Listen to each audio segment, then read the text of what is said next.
Fate molta attenzione, voglio farvi ascoltare le parole di Calin Georgescu, che dopo che è stato votato con il 63% di preferenze, la Corte Costituzionale di Bucarest le ha annullate.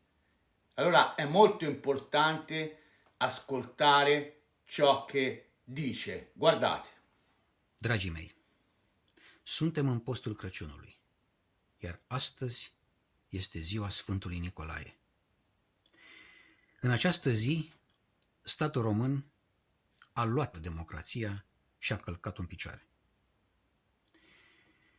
Decizia Curții Constituționale de astăzi reprezintă mai mult decât o controversă juridică. Ea este practic o lovitură de stat oficializată. Statul de drept este în comă indusă, iar justiția, subordonată ordinelor politice, și-a pierdut practic esența. Ea nu mai este justiție, este la ordin. Într-o astfel de stare nu mai vorbim de dreptate, ci practic vorbim despre un simulacru care trădează principiile democrației. Democrația nu este negociabilă.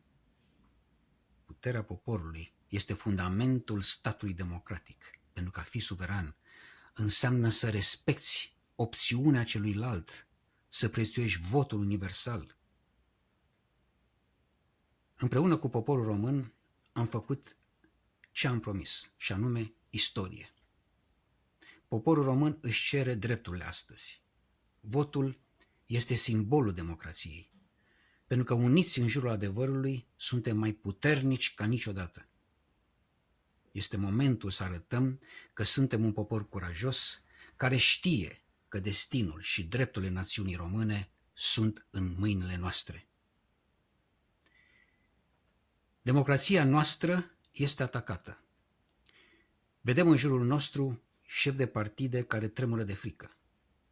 Sunt speriați că pierd puterea și privilegiile, că ies la iveală dosarele care îi vor expune, că vor reveni la nesemnificativul din care au fost ridicați. Practic, în această zi, sistemul corupt din România și-a arătat adevărata față, și anume a făcut pact cu diavolul. Eu, Călin Georgescu, am un singur pact cu poporul român și cu Dumnezeu.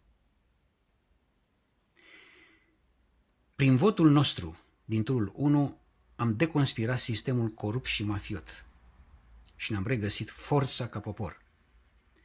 Astăzi suntem mai conștienți ca niciodată de puterea care stă în fiecare dintre noi, singular și colectiv.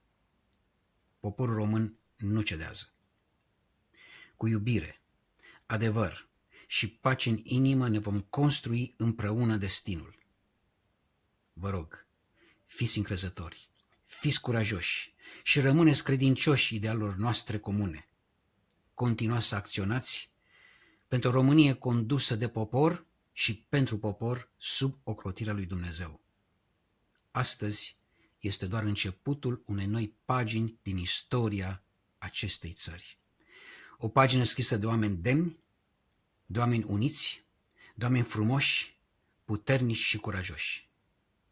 Biruința este a lui Dumnezeu, iar noi suntem doar mijloacele prin care se împlinește voința sa. Vă mulțumesc!